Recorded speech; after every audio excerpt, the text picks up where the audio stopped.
everyone here. This event this evening is part of Ireland Reads, which is a National Day of Reading taking place on the 24th of February. We're doing it a little earlier than that because people's Saturdays can be very busy. So we said we'd do it now, earlier in the week. This is part of our National Right to Read programme. It's part of what libraries do, that we're trying to encourage people to take the time and read books and read Irish books.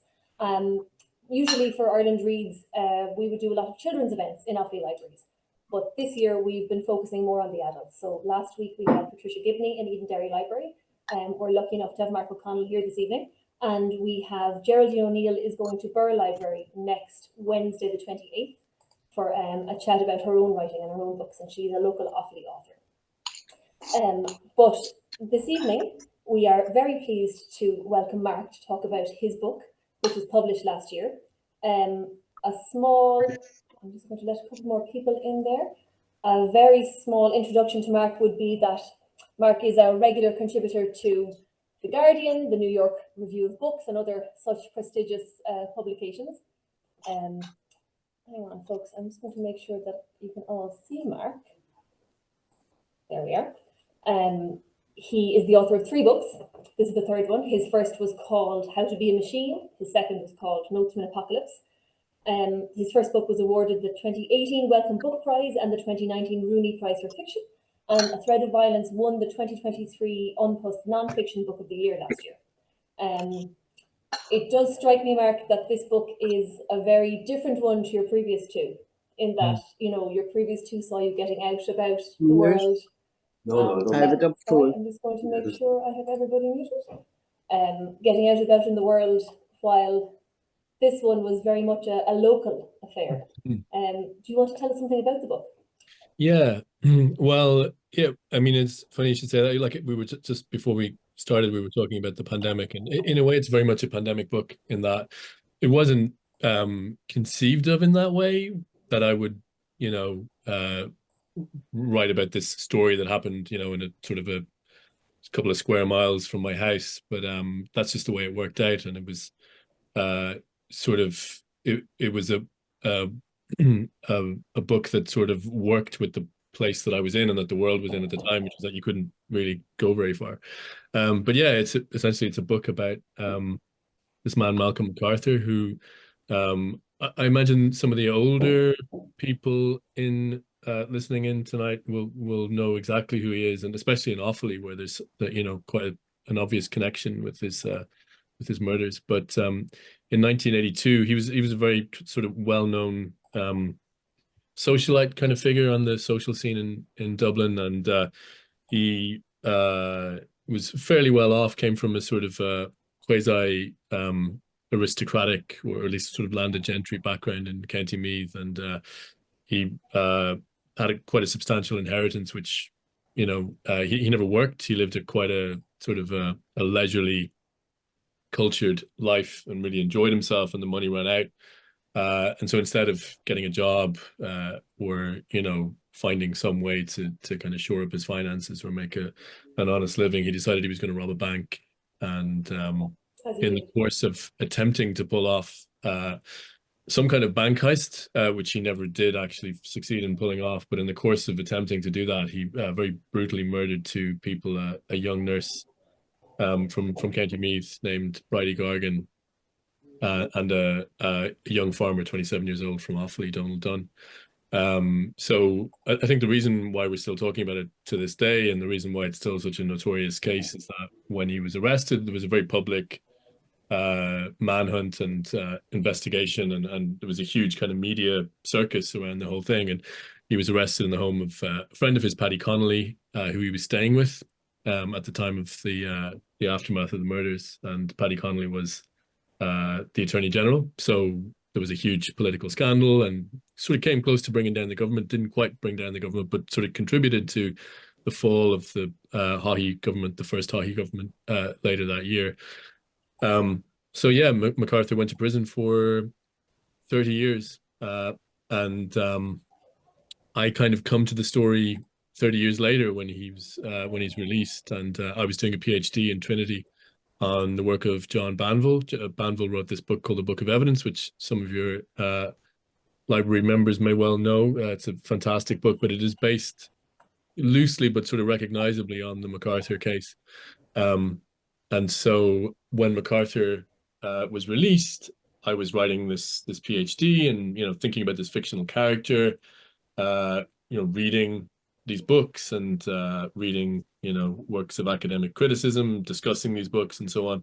And I would see him around Trinity in the kind of days and weeks after the release, and I just became very fascinated by this person, and in one way by the kind of the complexity of the relationship between the fictional representation and the real person, but also just, you know, I became very fascinated by what it must be like to live with the, I would have assumed, incredible crushing weight of guilt and remorse that one would have from having done such terrible, you know, unthinkable things. And it took years. It took, you know, the better part of a decade before I actually decided I wanted to write about him. But that's sort of the beginning of the book, when I approached him during the early days of the lockdown in Dublin, and that's really where the book starts. And it's about the murders themselves, but it's also in a deeper and I think more substantial way, it's also about that attempt to get beneath the surface of a person, to try to find what remorse is there, what might explain why he did what he did. And also it's about the relationship between a writer and a subject. It's about a relationship between a writer and the subject in the broader sense, but also, you know, a person that I'm writing about. So it's, as much as anything else, a book about my relationship with this man who did these terrible things. For sure, Mark, and you can see that when you read it. It's such a lens that you're having this conversation through. So I work in a library, and when we look at books, we think about categorizing them all the time. So you know, when I was looking at your book to begin with, you could look at the book and read the blurb on the back and say, this is going to be true crime, you know, and that should go in the Dewey Decimal System. It goes in 364.15 with all the other true crime. Yeah. But, and that's where the book is shelved in most Irish libraries. But really, like, having read it, I'm not sure it fits with that, because you're discussing something true that happened, a terrible crime, a series of terrible crimes. Yeah. But it's such a personal engagement with it. And it's interesting, you've done that in your other books as well. It's always very much about your engagement with your subject matters. And is that something you've set out to do very consciously? I wouldn't say that it's unconscious, but it's not entirely conscious either, in the sense that it's the way that I write, you know, it's the way that I'm able to make sense of things and metabolize, whether they're kind of, you know, big themes like the future of technology, or you know, the apocalyptic anxieties in my second book. I kind of metabolize these big themes through my own life, because it's really the only way that I can think, or at least it's the only way that I can think kind of honestly and productively on the page. I find, you know, the sort of journalistic pose of objectivity, there are writers who can do it brilliantly, and it works, but I find, for me, when I try to do that, it doesn't feel honest, because I'm kind of like erasing a big part of my own experiences, which is myself. You know, it's like the scientific thing of the observer of the experiment, you know, affecting the results of the experiment or whatever. You kind of have to take account of that. So I always try to take account of that, or have to take account of that in my books. But yeah, it is very personal, and you're right. I mean, what you said about true crime is interesting, because, you know, it's not as though I wasn't aware of that when I was writing the book, that it would be, you know, likely most comfortable in that category. And of course, this is the thing about writing, you know, what gets called literary nonfiction, and that, you know, if you write a novel, it's just fiction. It's put with all the other fiction. You know, there might be, you would know better than I do, that there's, you know, subcategories for, you know, romance and, you know, horror and science fiction and so on. But, you know, literary fiction, which is a genre in its own right, it's all sort of lumped together. So you don't, you know, if you write fiction, you don't have to think so much about the subcategory, I think. But if you write nonfiction, I mean, one thing I find kind of interesting is that, you know, I've only written 3 books, but each of those 3 books is in a different part of the shop, you know? So you have to go to, if you want to get my first book, you go to popular science, and then you take yourself over to, I don't know what the second book is. It's often politics or or I'm actually sometimes not sure. We nature, have because it it's here. about, Possibly yeah, philosophy as well, because philosophy. I've talking about seen it those in, engagements with big topics and yeah. anxieties, yeah. And there are bookshops that have like, sections on the essay or literary nonfiction, and it's sort of at home in there. But yeah, this one has tended to wind up in true crime. So it's not that I wasn't aware that this would be, the genre in which it would be seen most at home. But I don't think too much about that kind of thing when I'm writing. I mean, I read quite a few true crime books. I mean, it's interesting. True crime is here and in the UK, it's seen as a vaguely disreputable genre, And Um, yet immensely popular, hugely popular. yeah, You would see it in the yeah. library, absolutely. Yeah. But from a literary point of view, it's seen as like slightly suspect, and with some good reason. Whereas in the US, there's no compunction about it. It is recognized and seen as like a genre with a very rich literary heritage. I mean, you could say that the original true crime book and also the original kind of great work of literary nonfiction is Capote's In Cold Blood, which is very much, sets the kind of scene for true crime writing. And it also sets the scene for like narrative nonfiction, which is the kind of work that I do. I mean, I have my issues with that book, but it's undoubtedly a masterpiece. And so many of the sort of great works of literary nonfiction are true crime. And there's any number of books I could think of. But I'm not. Having said that, I'm not a particular fan of the genre. I don't read it that much, and I'm not hugely kind of excited by true crime as a whole. So yeah, there is a sort of a sense of just happening onto a subject that puts you in a particular kind of genre space, and so be it. My British publisher, Granta, my publisher in the UK and here, we're very keen for it not to be presented as a true crime book. And you probably noticed that in the way that the book is packaged and marketed and categorized and so on. It's not presented as true crime, whereas in the US, for the reasons that I kind of touched on, they did publish it as kind of a literary true crime book. So yeah, I'm interested in the ways that these categories kind of work for nonfiction. But yeah, I Yeah. think one of the things that I've noticed is that readers who have come at the book from the point of view of being like true crime aficionados who read it because it's a crime story, they are the readers by and large who have been sort of dissatisfied with the book, where they're kind of like, what the hell is this guy on about? Why is he talking about himself? Why is he kind of constantly cogitating about the morality of like not the crimes only, but also like his own way of representing the crimes and his own reputation, his own kind of relationship with the criminal and so on.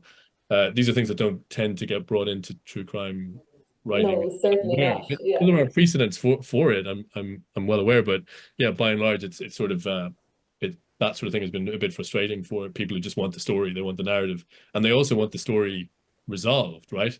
You know, Yes, and this is not like a book about resolutions. no, in a way, it's the opposite. Like I'm going in the opposite direction to true crime, which is to take an unsolved mystery or whatever it might be, and give you a kind of workable theory of what the story, what actually happened. To solve the crime. Whereas I'm sort of taking a crime that is more or less solved and kind of unsolving it.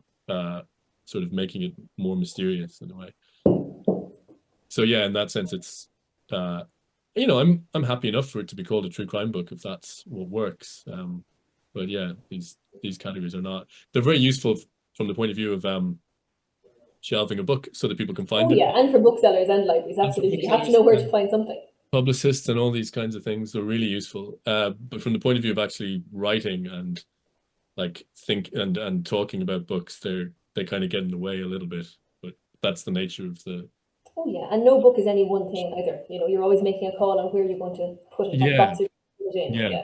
But I certainly can see that someone who's coming to this book with looking for a sensationalist account of something is not going to leave with that, that's for sure. Mm, Yeah. yeah.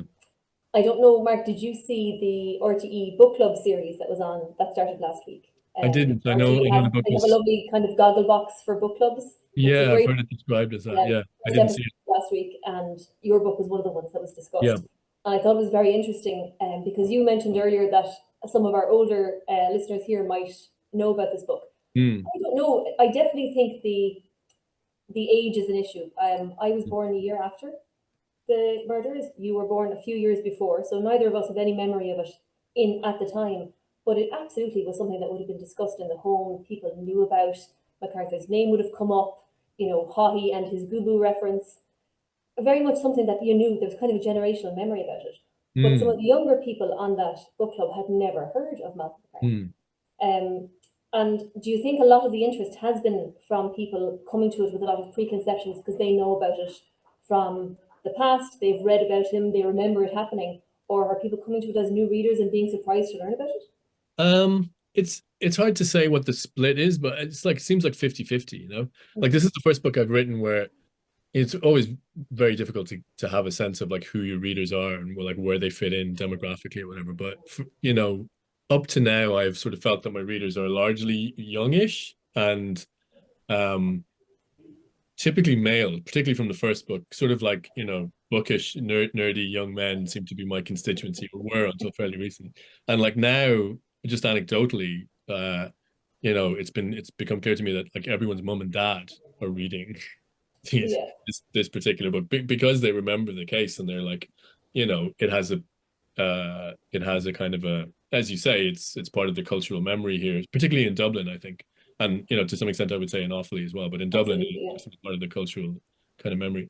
And yeah, so that is kind of a new thing. But when I was writing it, I became aware that there was sort of a horizon in terms of like, you know, I would be talking to people about what I was writing about.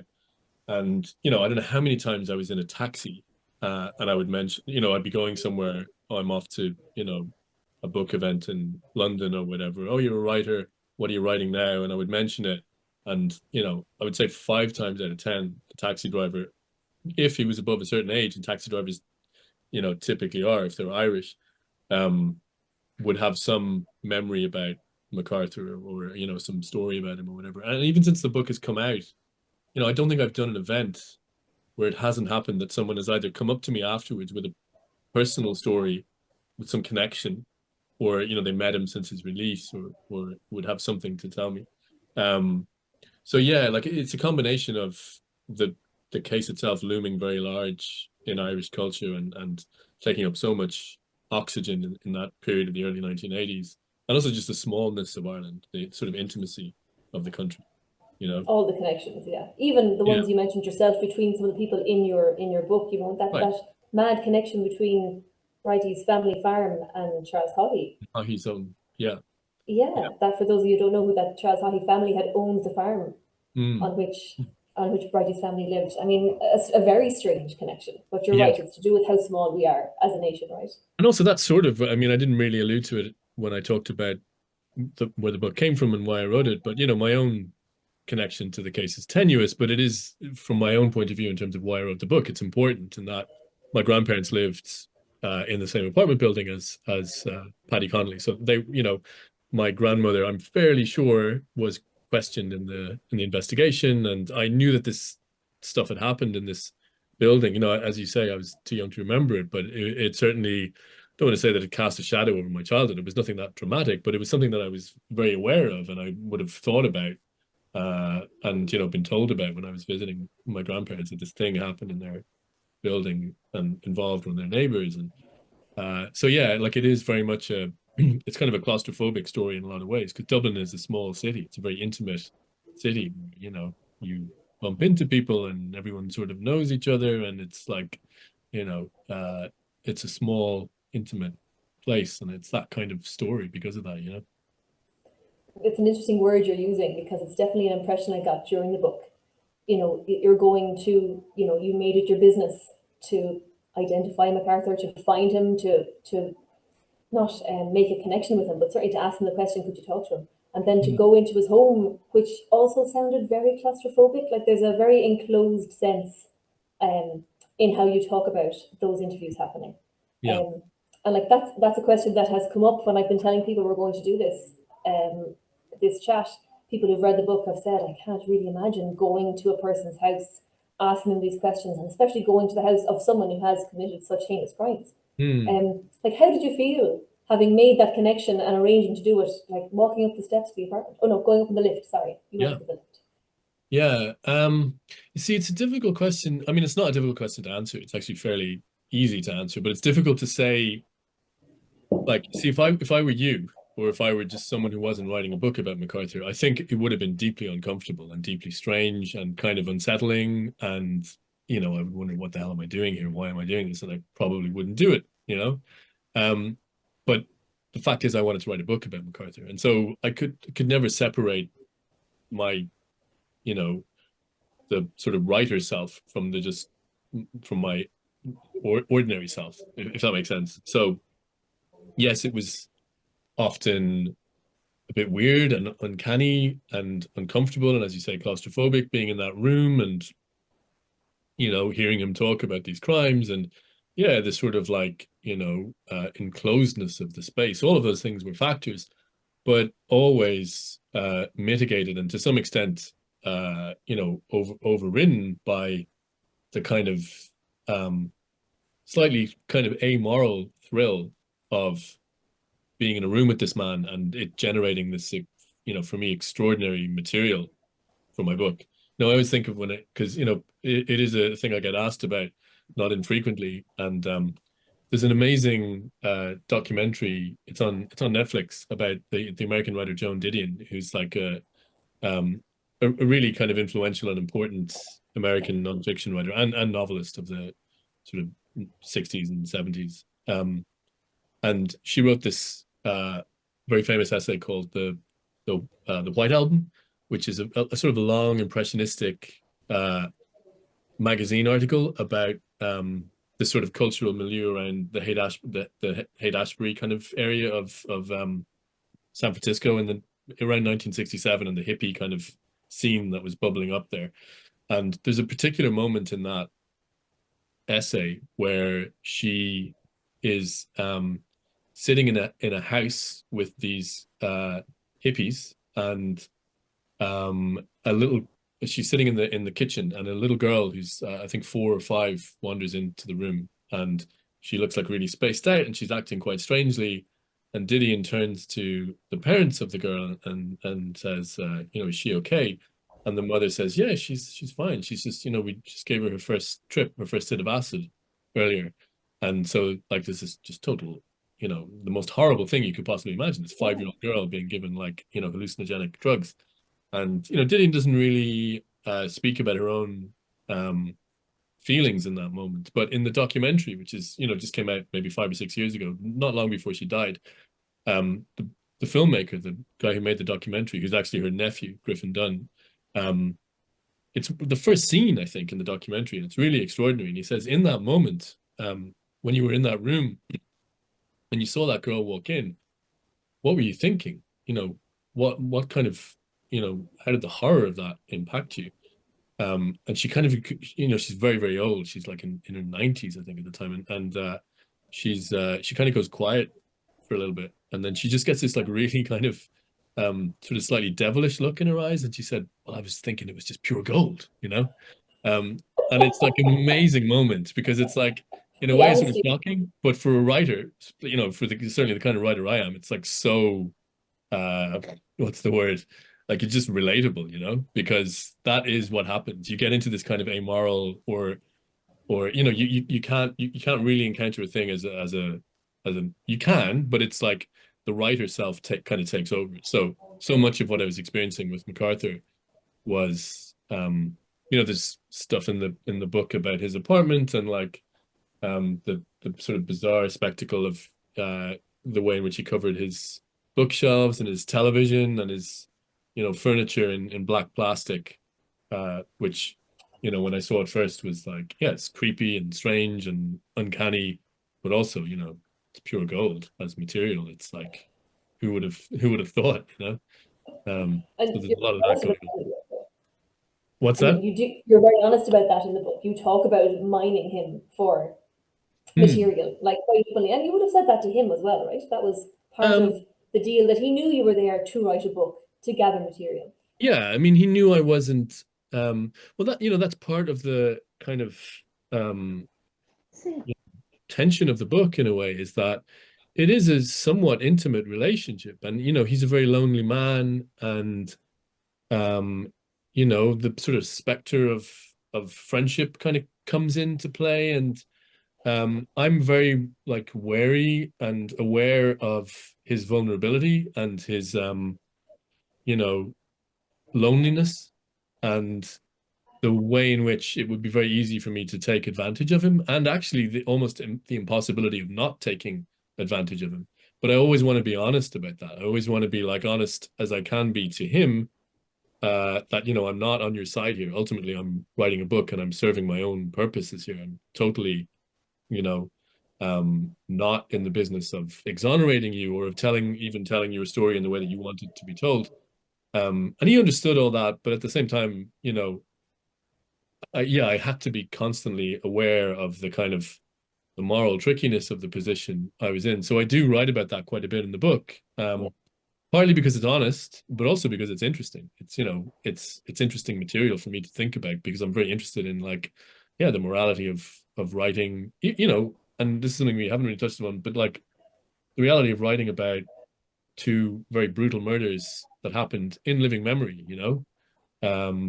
And it's a tricky thing to do with any kind of ethical kind of propriety. And it, like, you know, you have to try, but it's kind of it's a morally dicey thing to be doing in the first place, you know.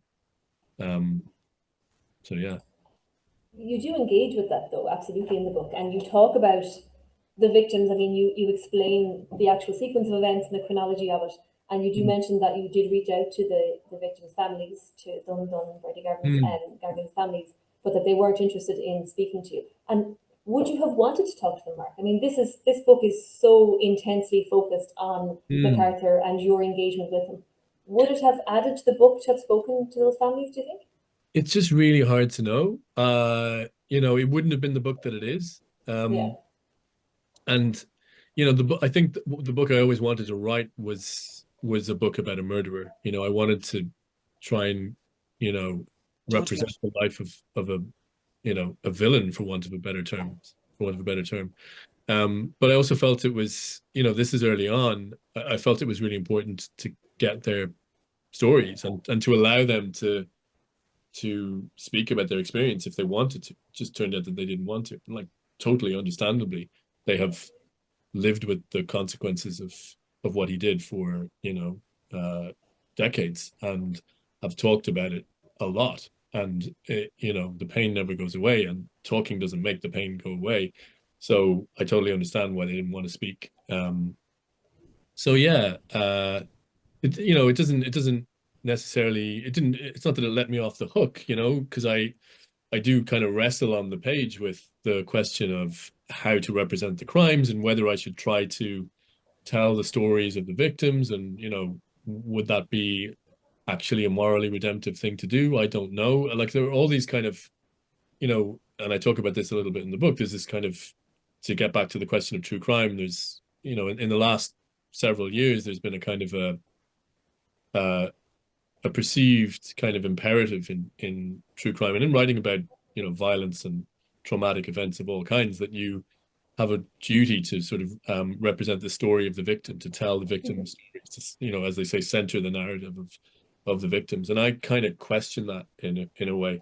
But actually, like, that was one of the most kind of troubling things for me, in not so much in writing the book, because I totally believe in the kind of morality of what I was doing, but when you publish a book, you just don't know how it's going to be received. And I wasn't sure whether I would be, you know, dragged through the streets by the hair for having chosen to tell the story in the way that I did. And, you know, luckily people sort of got it, and it's sort of yeah, it gave rise to this discourse about the kind of ethics of true crime writing. And, you know, some of the response to the book has been kind of strange in the sense that, like, you know, a handful of pieces in newspapers and magazines in the UK, not so much here, but certainly in the UK, have kind of framed the book as like an intervention, or a kind of an argument with the true crime genre, and an attempt to, like, dismantle the genre of true crime writing. And I find that kind of, you know, it's, in a way, it's flattering that someone thinks that I was doing anything so ambitious, but that was not my intention. I just had to write the book in the way that I wanted to write it. And so, it was never my desire was never to kind of take down true crime from the inside. Yeah, you're making no such claims. Making no such claims. No, I just had to deal with the material to hand that I had in an honest and sort of aesthetically interesting way. And yeah. Yeah, it's interesting to think about the morality of it all, and the morality of, as you said, engaging with someone who is a villain, and a villain of this story, and a villain on kind of a wider scale as well. I suppose I have to ask you about MacArthur himself. Like, the discomfort you feel comes through hugely in the book, and it is an uncomfortable read very frequently. I mean, I really liked how you did that. At times you feel like you're in the room with you, having that moral argument with yourself of, should I be asking this person these questions? Does he deserve to give answers? Can he give any answers that will benefit anyone, even himself? Should he even get that chance? I mean, the idea of an author or of a villain getting to, explain themselves is such a literary conceit. Yeah. And I did keep thinking about, like you do at the very start, you talk about Banville's book, A Book of Evidence, and that was something that you had studied, you'd written your PhD on it, something you really, had read intimately. Was it difficult to take that literary side out of it? Do you know what I mean? Like you talk about seeing him as a character. Yeah. At the start, don't you? That it's hard to kind of take that out of it. And I kept feeling that when I was reading that, it felt like he saw himself almost as a character. Yeah. And in a way, that sort of is what the book is about. It's about the extent to which fiction, and this is like this is a preoccupation or conviction of mine that predates writing this book. So it's not as though it's something that arose necessarily organically out of this story, although it does certainly lend itself to these kinds of interpretations. But I do feel that we tend to overlook the extent to which fiction is kind of how we make sense of the world. We create narratives to make sense of our lives and to make sense of the stories of our countries and our politics and so on. And the minute you start telling a story, you're kind of engaged in a form of fiction, in that you are shaping a narrative, you are leaving out certain things that don't fit that narrative, you are kind of pursuing a particular version of quote unquote the facts, but it's very close to fiction. And so MacArthur, as a quote unquote character, is someone who really lends himself to that kind of thinking, because he's constantly shaping and reshaping the narrative of his life. And so at the center of the book is this conflict, in a way, between me trying to sort of naively, in a way, trying to get to the truth of who he is and why he did what he did, and him sort of constantly sidestepping and sort of shimmying away from any attempt to make him make sense. So yeah, there's a great deal of fiction in reality. And so as a nonfiction writer, I'm very interested in, like, what is nonfiction? What is narrative? How is it different to fiction? How is it like fiction? So in a way, the Banville fictionalized version of MacArthur was a really interesting kind of starting point. In a way, it was a really interesting sort of point of comparison that I could move back and forth between those two things. Yeah, I mean, he is such a quintessential unreliable narrator. You could not For make sure. that up. It's so good. Yeah, he is. He's very much an unreliable narrator. Yeah. Yeah. And do you think, like, there's a lot of discussion in the book where you're trying to find out if his background influenced his actions, and there had been such interest at the time of the crimes and whether his background influenced his actions. There was a lot of investigation into his childhood and his parents. And in the end, you seem to come to the conclusion that he's not entirely sure himself if his childhood impacted on his actions. Do you think it would have made a difference if you could come up with an answer there? If you could say, well, this awful thing happened in the past and it led there. Would he have been a less, like, awful villain in the 1980s if people could have explained it better? I mean, the inexplicability of the crimes, like you said yourself, he committed these two awful murders. He didn't even commit the robbery it was all for. They were totally unnecessary murders to achieve his own ends. Yeah. It's such a strange, almost nonsensical story. Yeah. I mean, that's what drew me to it, really, is that it doesn't, it's something at the same time both very logical about it. He, like, he ran out of money, he needed money. decided to rob a bank, murdered these people in the attempt to, you know, get a car and a gun. So it kind of like, if you sort of look at it and look away quickly, it sort of makes sense. But the more you look at it, the more nonsensical it seems. These two people didn't have to die at all. So there's something, I mean, he, and, you know, people who've read this book will know he's very invested in this idea of himself as a very rational figure, a man who knows what he's doing at all times and has thought things through and is like, you know, the smartest man in the room. But I'm very interested in like pushing against that and trying to find the ways in which things don't make sense. And so, yeah, like the book in a way is a series of attempts on, to some extent on his part, certainly on my part, to try and make what he did make sense. And nothing quite fits. Like no one version of the narrative quite fits. And I'm sort of fascinated by that and comfortable in that ambiguity. You know, like I did set out with, you know, the honest intention to try and make this make sense, to try and tell a coherent single story about why he did what he did. But there is in the end something unsatisfying about single, like absolute kind of totalizing explanations to me, at least.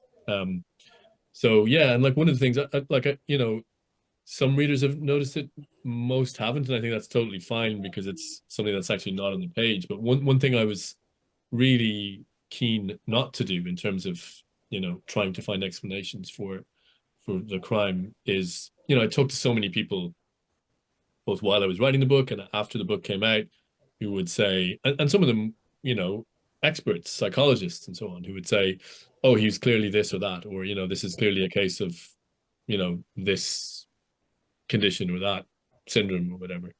And, you know, it's not that I didn't have my own theories, you know, he's quite a narcissistic figure, all these kinds of things. So it's not that I didn't have my own theories as to what was going on with him psychologically, but I always mistrusted those certainties because I think that, you know, phrases like, or terms like psychopath or sociopath or, you know, narcissistic personality disorder or whatever it might be, they're very useful, like in a lot of ways, particularly, you know, obviously from a clinical perspective, if you're trying to help someone figure themselves out and maybe treat someone in a, you know, psychiatric sense, they're extremely useful. But from the point of view of doing what I'm trying to do, which is like to try to understand a person, but in a way that doesn't, you know, so I suppose the difficulty for me is that those kind of labels, those kind of psychological categories can very easily convince you that you've explained a person when all you've really done is like put them in a bit of a box. And that can be like dangerous. That can be sort of shallowly satisfying, but it never really, like I always wanted to avoid that. I always wanted to avoid those big words, you know. There's plenty of big words in the book, but they're not those kind of big words. So yeah, that's another way in which the book sort of evades like solid ground or deceptively solid ground. Yeah, I suppose, yeah. And Malcolm MacArthur himself really does lend himself toward that with the way he speaks about himself. He's so self-aware, even as you are in the book. Yeah, and I have to say, Mark, like he comes across as such an unlikable person, which obviously is not surprising for a murderer, but my goodness. Yeah. You know, the entitlement and the narcissism, and I was trying to work out if this is a millennial obsession with productivity, but I really resented the fact that he felt entitled to live a life of freedom and thought and not get a job like everybody else.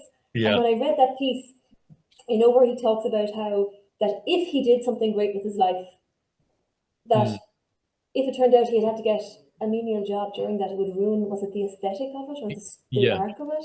Yeah. I was enraged that anyone would feel so entitled to it. Like, were you able to like remove yourself enough and be a part enough as an author in that not to get sucked into like being so angry about this? Yeah, I think so. You know, again, it's to go back to the sort of the Didion split of like, yeah, you know, as a person, yeah, but also like I'm, you know, fascinated by by his own evasions. And there's a line in the book that I think is like, in some ways, the center of the book, where I say, you know, a lie is more revealing than a mere truth could ever be. And that sounds like a bit of a sort of a Wildean paradox or something. And I guess it is in a way, but I think there's something very true about it, that, you know, a fact is just a fact, whereas a lie that someone tells about themselves tells you so many different things about them, you know. It's a sort of it's a creative act, and it's sort of it can be read in lots of different ways. So yeah, he was constantly giving me those ways to read him, you know. So yeah, I mean, look, to be honest, you often a very, very frustrating character, and like there's so much, and you can feel that in the book. That comes across, yeah, for sure. Yeah, am I ever going to get to the bottom of this man?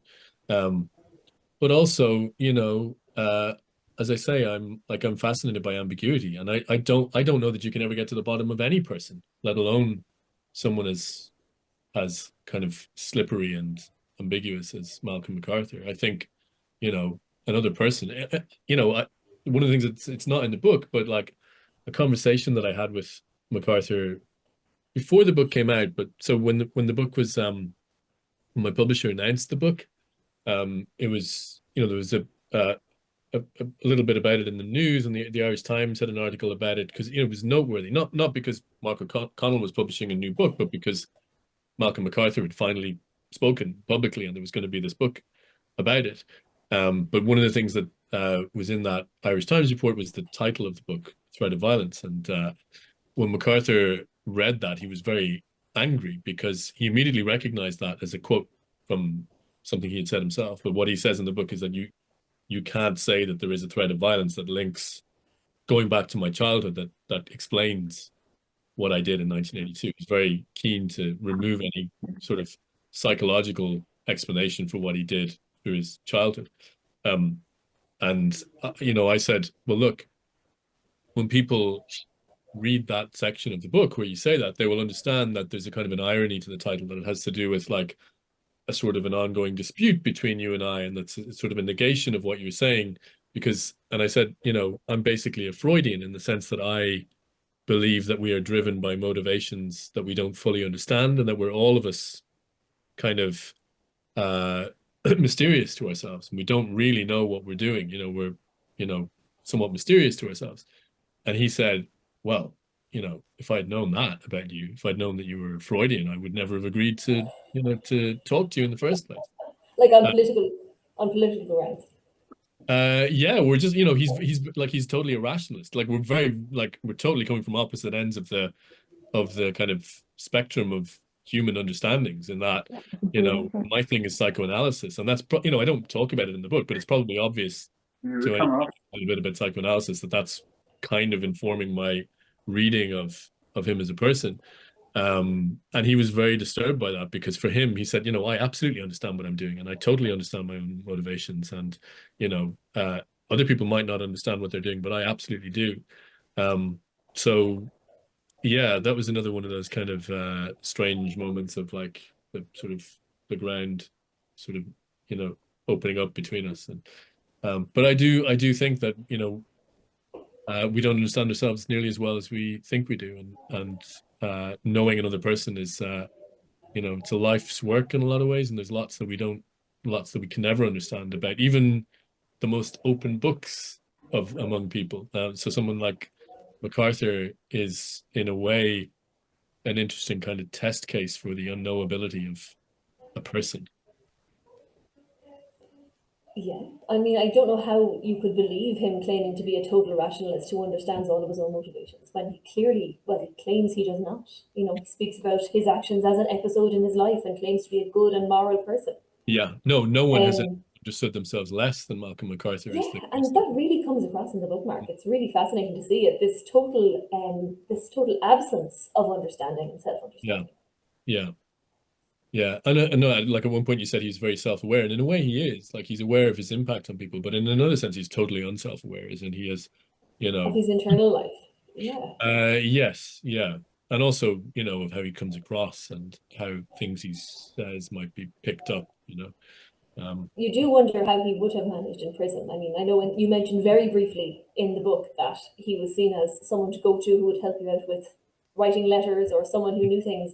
And yet it's hard to imagine him being liked by many, you know. And yet, I think, you know, he says himself that he was liked, and I believe him because I've heard it from a lot of people. I spoke to people who worked in prisons that he was in, and you know, prison guards and other inmates and so on. And yeah, the general consensus is that he was very well liked. You know, he was an unusual character for sure. He was seen as a bit eccentric, but he was, you know, he was seen as like a decent, you know, fairly harmless guy, and certainly the prison authorities were absolutely, you know, he had like a pristine disciplinary record, and he was seen as like at very low risk of reoffending and so on. But you know, this is one of the reasons why he eventually got out, but it took a long time because of various reasons. Well, so high profile, I suppose, as well. Yeah, and that certainly fits with how it sounds as though he sees himself as this decent person, you know. And Yeah. while in fact, I'm sure, I mean, if he had continued his life without that, he would have continued to be someone who was, what, at best, a good conversationalist at a dinner party. Mm, yeah, yeah, and you wonder how good, Like, really. best scenario for him. And yet, Yeah, yeah. yeah. Mark, did you like him? Did you find yourself liking him? Or Um, was that not even an option because you saw him purely as a subject? you know, no, it's not like you know, I don't want to make too much of the sort of you know, hyper professionalism of me as a writer. It's not quite that, but it's yeah, no, I think I was able to in some sense I was able to tolerate him at a level and at an extent that I would have found more difficult if I wasn't, you know, writing a book. Working, yeah. Working, yeah. But you know, like the question is, did I like him? The simple answer is like not particularly, not really. Like he's a hard man to like.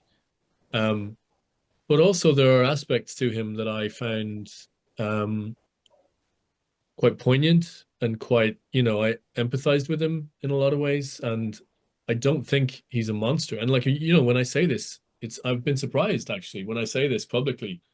People often say, "What do you mean he's not a monster?" You know, as though that would be the one thing you could take for granted about this man is that he He is did a monster. monstrous things.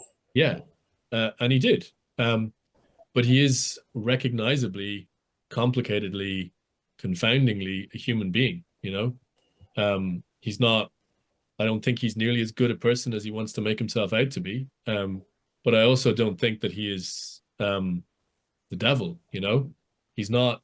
It's funny, like when we talked about true crime, some of the true crime books that I have read, you know, there's a book by I've forgotten his name now, Gordon Byrne. He wrote this extraordinary book about Peter Sutcliffe, the serial killer, called Somebody's Mother, Somebody's Son, which is just an absolute masterpiece. It's like it's a very difficult book to read because it's so dark, but it is a masterpiece. And but my point is that, you know, when I was writing this book, I read that book and I realized that I could never write a book about someone like Peter Sutcliffe because, you know, he was so driven by like unbelievably dark forces of misogyny and like sexual perversion and just this like bottomless violence and hatred of women and so on, and just like an intolerably dark, uh, kind of almost in I don't want to say inhuman because there is something regrettably very human about someone like him. Um, but I could never write a book about someone like that. Whereas MacArthur, um, despite the horror of what he did, um, there is some way in which I felt that I could get purchase on him. That, you know, there is a there is a kind of a recognizable glimmer of humanity to this man. You know, he's not a quote unquote a good person, but he's not a monster either. You know, and so that's why I think I was able to write a book about him. I suppose that's the interesting part, right? That Mm. how does someone who is perhaps not evil do evil things? Yeah, well, like, you know, and I think that's the Philosophical. thing more than anything that people find disturbing about a People, book it's like harder, that. right? Right, because the book does not condemn him, you know, and actually there's been all sorts of reactions to the book, but the one that I found most common is people coming out of it feeling a lot of complicated feelings about MacArthur, but a kind of sympathy, actually. People feel for him, you know? And I feel I've done my job. The job of the book is not to, you know, make excuses for him or exonerate him or to say, actually, this is not a And bad it doesn't, yes. It doesn't do that.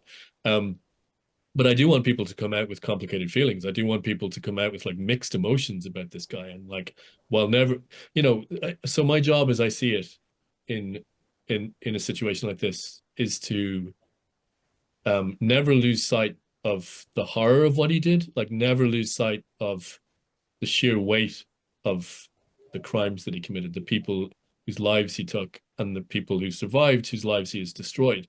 To never really take my eye off that, but also never lose sight of his own humanity, and to try and find a way to make those two things somehow compatible, you know? And it's hard, maybe an impossible job, but that's what I'm trying to do. No small task you set yourself there.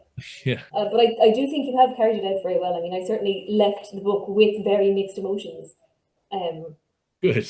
Yeah, which I wasn't expecting. You know, you go into these things thinking you know the story, because Yeah. well, a lot of people know this story, and yet, Yeah. Complications. Yes, all those grey areas. Yeah. Do you know if he read it? Yeah, I Can't do. imagine he could resist. No, I mean, all along I sort of said, you're going to read this book and you're not going to like it. And, he would say, well, I may not read it. So much has been written about me and, I can't read everything. And I kind of said, come on, you're definitely going to read this book. No one's written a book about you before. But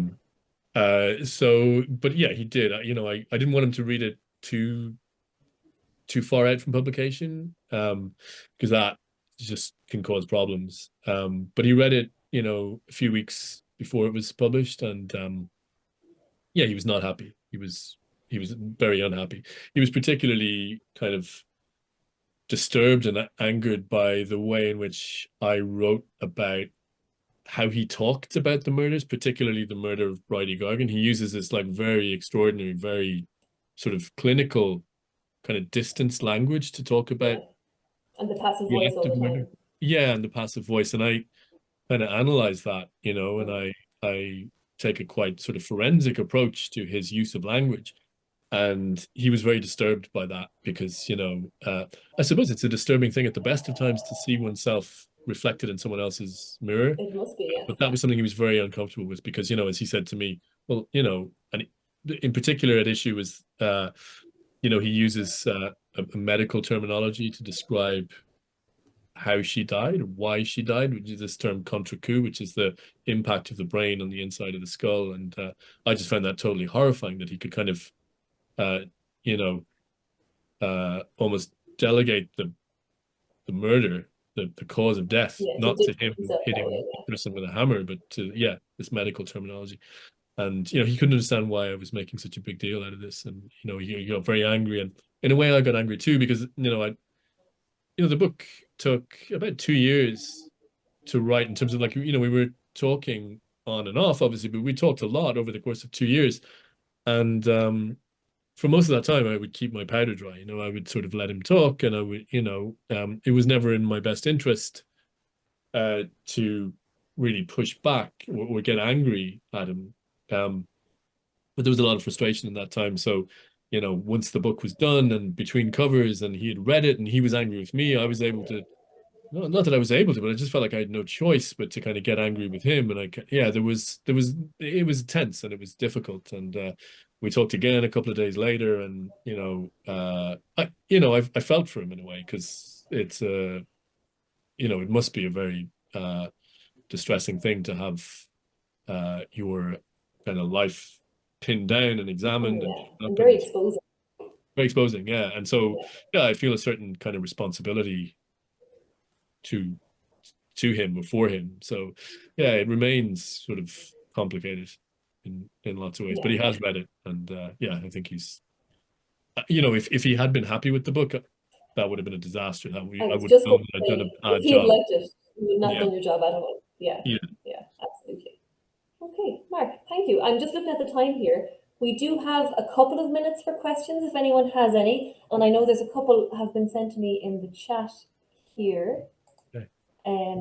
If anyone would like to raise their hand, I should be able to see it here and ask a question. I can unmute you, or you can pop it into the chat here. Someone has asked how you see this book in the line of the three you've written. So I think it's how you see it maybe as part of, so you have your To Be a Machine, Notes from Apocalypse, and this one now. Do you see them as part of a thread that goes through it? Yeah, well, it's definitely like it certainly felt like a bit of a hard left turn when I started writing it. It didn't, it seemed like a bit of a swerve, and it is. It's still very much I suppose the PR friendly way of putting it would be that it's like a sort of an evolution of my work or whatever.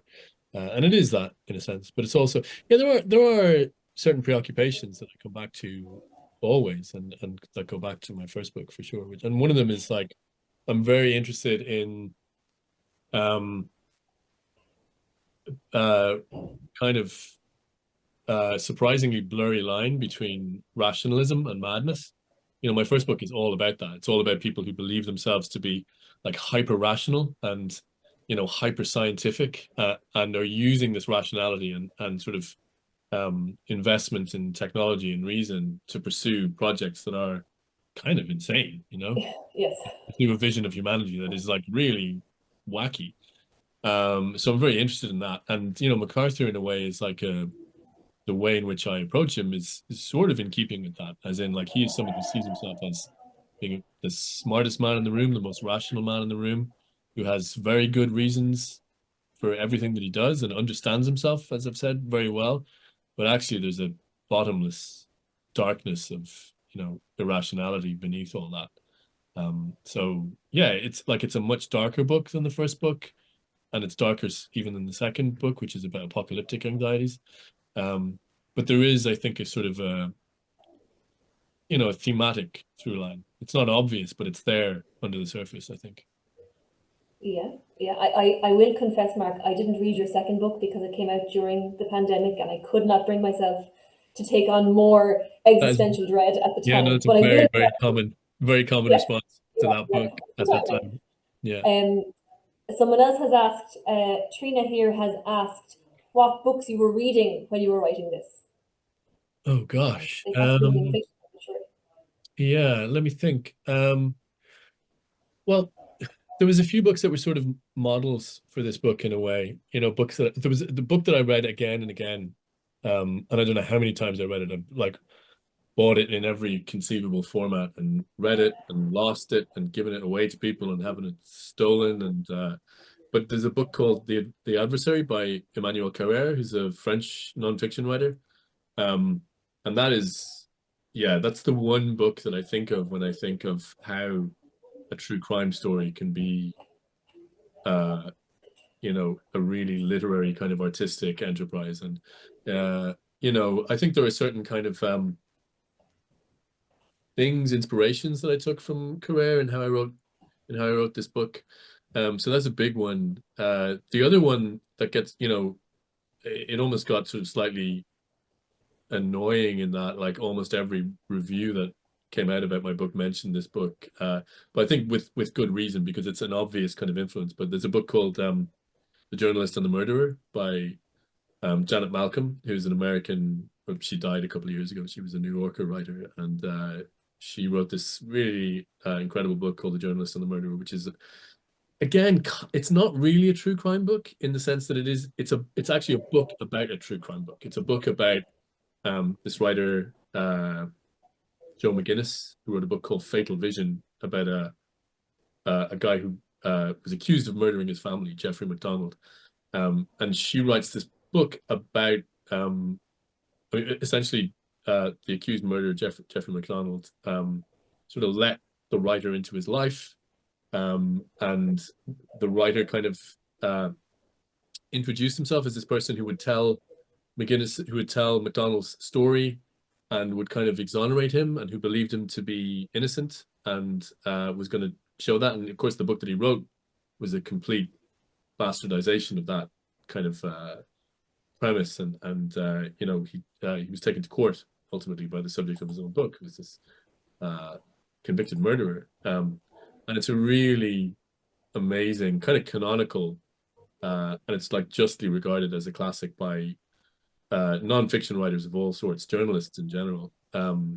It's called The Journalist and the Murderer, and it's about the kind of ethics of not just true crime, but the ethics of like writing about another person and the kind of moral slipperiness of journalism. So yeah, in a way, like when I was writing my book, those were the two big books for me, and there was lots of others as well, but those were the two big ones. And I kind of felt when I was writing it that I was trying, or sort of having to be both Joe McGinnis, who wrote the book Fatal Vision, and Janet Malcolm. So I was sort of having to be the Janet Malcolm to my own Joe McGinnis in a way, to sort of tell the story, but also kind of take this sort of cold kind to be aware of yourself telling that story. To be a dispassionate, kind of ruthless observer of my own telling of the story. So that was the kind of, I don't know that I suppose I did kind of conceptualize it in that way as I was going along. But yeah, and I think that's like that book has been justifiably kind of identified as a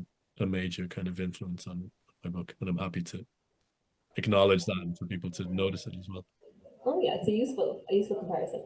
Mark, is the you of the story you? Is the you of the book really you? How honest do you think you could be about yourself in that, if we're talking about honesty? And that's a really it's a really interesting question.